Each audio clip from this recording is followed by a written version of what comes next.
This is how to, start that again. This is how to do the sign project. First option is that we need to find a picture you want to make a sign. We can search for it. What I'm going to do now is just hit Shift, Windows, and S to pull up my screen capture. And I'm going to screen capture the image.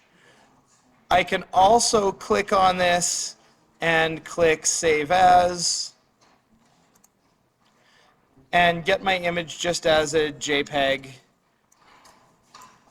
So this is my robot zone sign. All right, now we go into Fusion. Now the important part here is that you need to do three things. You need to first change your document settings, click on this arrow, and change your document to centimeter. We want this to be true so that it comes through as the correct size when we're actually going to laser cut it. Now we've changed that to centimeters and our units are all in centimeters. I need to make a sketch.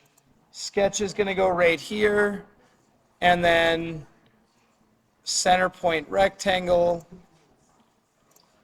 and then make it 10 by 10.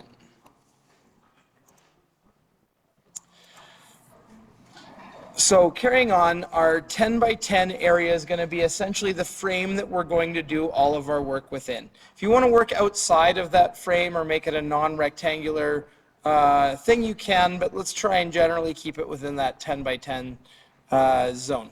If people want to make extra ones and change them around after that, you certainly can as well. Now that we've created that first sketch, we can see it down here on our timeline as a sketch. I'm now going to bring in a canvas. So you can go Insert, Canvas, and then we have to tell it where we're putting it. So click on Insert from my computer, and then that file that we just saved should be there. So I click on Robot Zone Sign, click Open, and then select the face that you need your image to go on. Now this is why it's important we make our 10 centimeter by 10 centimeter zone on there first, because right now this thing is tiny. I can scale it up, and then if I look up here, this is my top zone. So I probably want it to be that way, arranged in the top. So I'm going to also come in here and tilt it by 90 degrees. And then we want to try and fill up approximately that whole area and hit OK. Once we've got the sign where we want it, now we're going to put another sketch on. So click on Sketch on this zone, and then this is where we're actually going to do the decoration. We're going to do two things. The first is with text. We don't have to trace the text. You can if you want, especially if you have some sort of very interesting or important text file font. But I can click to here, and then I can just type the text that I want it to be. So caution. I could make it all caps and make it bold, and let's go Arial black. I can change the size of it too and center it. I feel like if I go to maybe 1.5, that might do the trick. Yeah, it seems pretty good. Let's go 1.4 just to bring it down just a little bit. Okay, now I can click OK. There's that. Now what I want to do is I'm going to trace this document. All right, so back in here, for tracing this, what I can do is essentially just pull all of the areas. There's a couple of really handy tricks. For circle, it's hard for me to see the center of a circle, but I could do a 3-point circle. Here what I do is get 3 points that look like they're on my circle, and then it should adjust to that. I would throw down a line probably here. I can zoom around and move my line around.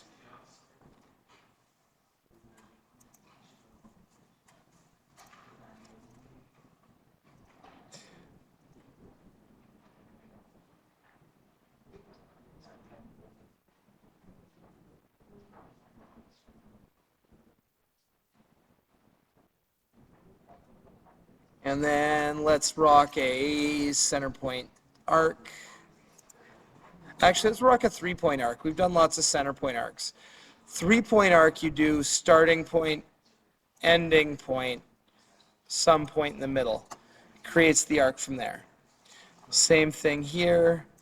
Arc, arc, arc. That looks pretty good. And then rock that up. Rock this up. And then 3-point arc. Now it's important that all of your zones are selectable.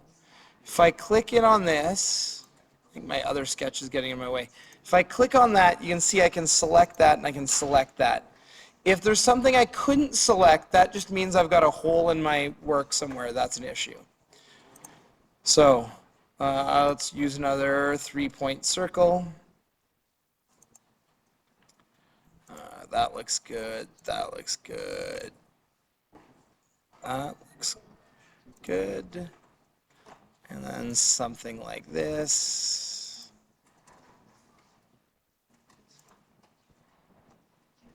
Okay.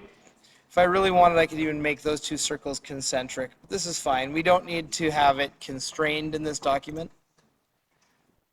Up here, I'm just going to keep clicking around.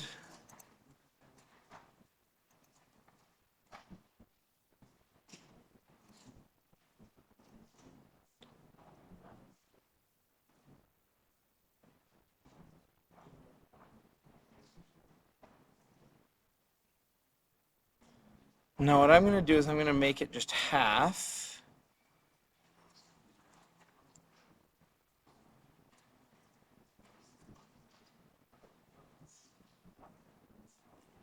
Okay, so what I'm going to do now is I'm going to select all of this stuff.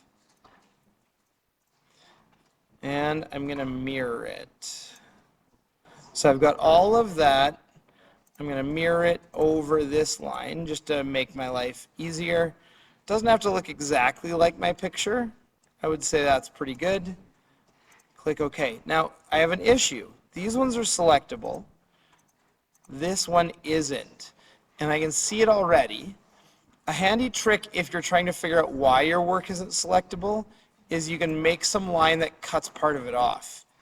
I can see that it's selectable over here now, but not in here still. Then when I zoom in, I'm like, oh, these two lines just didn't connect. So I can coincident those two things together. I actually wanted, I guess that's fine. And now I can delete this other line here. Hit delete on there. This whole thing is constrainable. I can go in here and make that a construction line. And now this shape, what?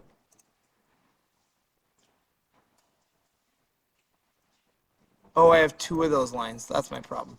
Now this shape is all selectable, all as one. You don't want to delete it because then you'll lose your stuff. Now that we've got that traced out, or at least mostly traced out, what we're going to do is do the extruding part. So this part is, again, moderately key. I'm going to finish this sketch. Now I have my two sketches here, and I can toggle them on and off by clicking the eyeballs. I'm going to untoggle my canvas, just so I get that out of the way. I'm going to turn off this outer sketch, and then I'm going to take this sketch, and I'm going to extrude it down.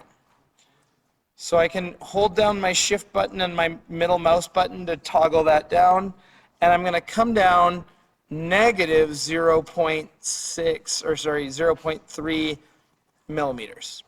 That's going to be the, or centimeters, 0.3 centimeters or 3 millimeters is going to be my depth.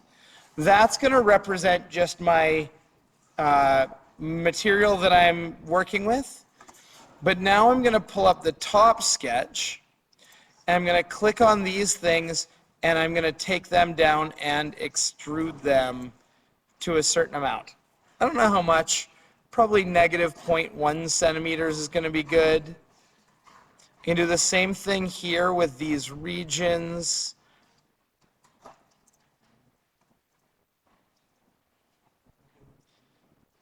And then that's essentially what this thing is going to look like when it cuts through all those pieces.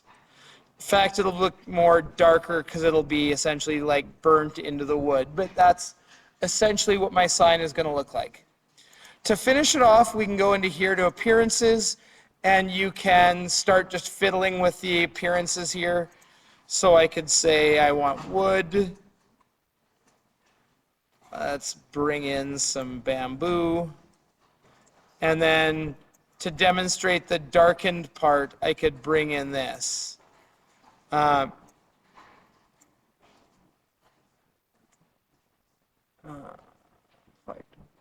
Faces. Keep. Okay, so now I've got all of those ones done. Up here, I could go back.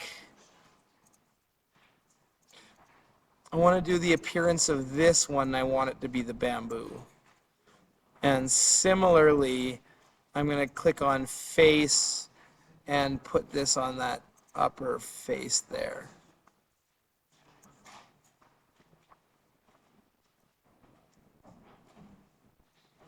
Oh, no, not that one. Right click, appearance, bamboo.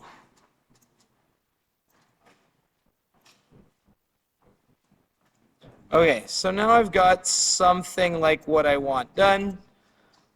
Appearance, let's drag the bamboo in there too. Okay, so there's my sign. That's the part that I'm going to put my nice rendered one on my blueprint. The other thing I need to do, though, is go to the sketch that contains all my stuff.